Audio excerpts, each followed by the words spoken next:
Welcome back to Arubakes. I'm Aru and today we are making some beautiful homemade salmon cakes. So let's get straight into it. To make our salmon cakes, first let's start off by getting our potatoes boiling. Now I'm going to chop these up quite small just so that they boil up faster. We kind of want like smallish chunks of potato going through this salmon cake anyway, so might as well cut it up small. Cut these up into small-ish chunks like this. Try and get them fairly even just so that they boil at the same time. And then pop this into a pot of water. Season the water very generously and then get that boiling. While your potatoes are boiling, let's season our salmon. Wash this and then pat it dry really well just to get rid of any excess moisture. Okay, let's try and get this skin out. Okay, so just slide your knife under between the flesh and the skin like this. Okay, not bad. Look at that. Yeah, that seems to be coming out quite easily. Did I speak too soon? Okay.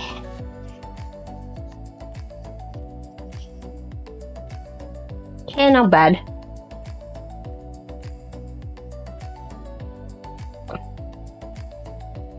So tug at the skin and kind of stretch it out while you cut through it. Like that. Ta-da! Season both sides of the fish with a generous pinch of salt. Then go in with some garlic powder, a little bit of paprika for heat, and the tiniest bit of turmeric. And then flip that over and season the other side with the same. And then just rub all of that seasoning into your fish. Beautiful. And then just leave this like this for about half an hour, just so that all of that flavors get into our fish. While our fish is marinating and our potatoes are boiling, let's chop up some dill and some cornichons. Now I'm using cornichons, but you can use gherkins, you can use some capers, something just to bring in that like nice crunch and a little bit of acidity to this. Yum.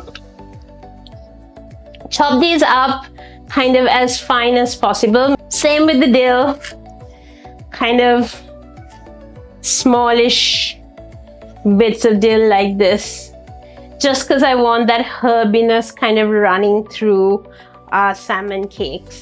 Get a pan heating on a medium-high heat. When it's nice and hot, add in a good glug of olive oil.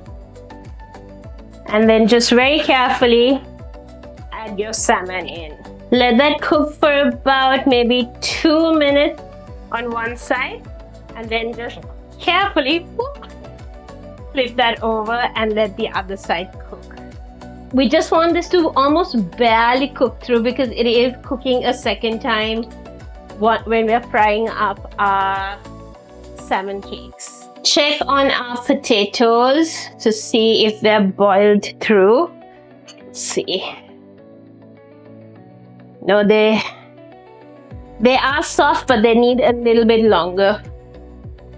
Yeah, it's a little bit longer. So salmon has cooked for about 3 minutes now on that side.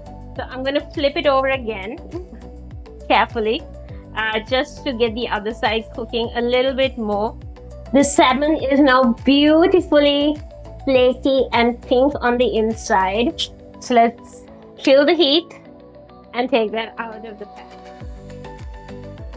It will continue cooking with the residual heat as well, and you definitely don't want to overcook this. You want it like beautifully flaky, moist, and like just delicious. Okay, set that aside.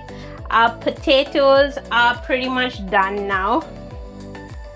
So they also are mashing up very easily, so kill the heat on that. And then kind of just let all of this cool down for a few minutes just to make it easier to handle. Just get yourself 2 forks and then just flake up this fish. Oh, look at how beautifully pink that is. Nice. This is exactly what we're looking for. So just break that up kind of into chunky pieces. Delicious. And then get yourself a fairly big bowl. Into this, we're adding in our boiled cube potatoes. Now I'm going to use a masher and just break this up just a little bit. Not fully, because I like those little chunks of potato kind of running through. Even when I'm having like cutlets or fish buns, I love biting into those pieces of potato. But if you like it to be smoother, then just mash it up more.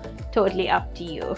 So to this, we are adding in our fresh dill, the cornichons, about a teaspoon of mayonnaise, a little bit of chili flakes just because I want a little bit of heat going through this, our beautiful salmon flakes, and then give that a quick mix just to combine everything. Okay, once everything's kind of mixed through, quickly just taste this and see how you like the seasoning. I like it. I need maybe just a little bit more citrus in this. So I'm going in with a tiny squeeze of lemon just to brighten up the flavors a little bit. Oh, that makes a huge difference. Just a little pinch of salt. And then I'm going in with a couple of tablespoons of breadcrumbs just to help bind this together. And then 1 egg. At this point, just go in with your hands and mix everything through. Beautiful. Oh, you know what will work really well with this? Some Worcestershire sauce. Maybe about a teaspoon of Worcestershire sauce just to bring in those umami flavors.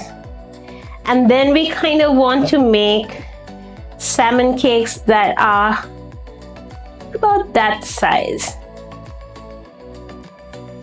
Heat your pan on a medium heat. Go in with a little glug of olive oil and just a little bit of butter. The butter helps you get the flavor. The oil helps this all to fry up. And then just get yourself a nice handful of the salmon cakes. Using your palms and your fingers, just shape it into an oval or disc shape like this, and then pop it like that. Reduce the heat down a little if you feel like your salmon cakes are beginning to brown too fast, and then just carefully slide the spatula under and flip these over. Oh wow, look at that. Once your fish cakes have nicely browned on both sides, then just take it out of the pan. You can get about maybe 15, 16 decent sized fish cakes with this quantity. Salmon cakes, not fish cakes, sorry. While our salmon cakes are frying up, let's make a little dipping sauce to go with it. Super simple. Just some sweet chili sauce along with a couple of teaspoons of mayo, and then just mix that up.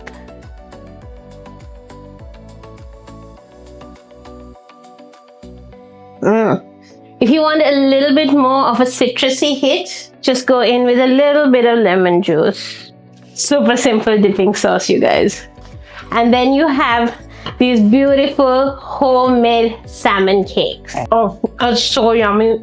You get that salmon hit, you get those little chunks of potato, that herby freshness that you get from the dill, and the citrusy freshness that you get from the lemon. Delicious. And then that dipping sauce, it works so well with this. It brings a creamy sweet element to this. It is amazing. Try this out at home, guys. It's a great snack, or just pair this with some salad or on a bed of pasta, and it makes it a great meal. Don't forget to subscribe to Arubakes for more recipes like this. See you in the next one. Bye!